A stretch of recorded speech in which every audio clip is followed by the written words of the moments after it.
Hello， 大家好，我係 Kevin 啊。唔經唔覺咧，安安可可咧嚟到香港，跟住我哋差唔多已經1年時間啦。嚟緊咧，我哋會同佢哋慶祝佢哋嘅6歲生日。今日咧，等我咧答大家嘅一啲好想知道嘅問題啦。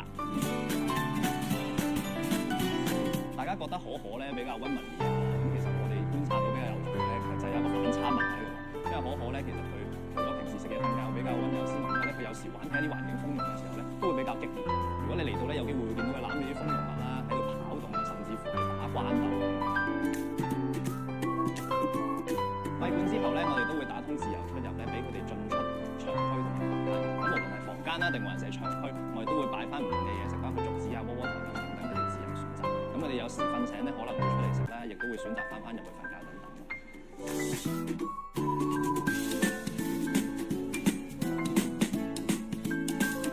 佢哋嘅毛髮摸落去咧係比較粗糙嘅，咁而季節唔同嘅時間咧，佢哋喺季節之間都會換毛啦。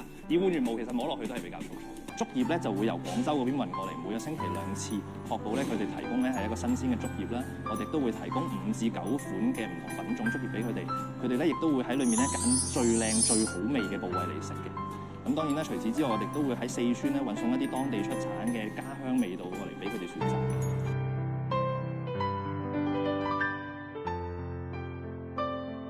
動物護理團隊咧，亦都會提供唔同嘅環境豐容物俾我哋大熊貓嘅，好似我哋身後咧就有唔同嘅智力取食器啦。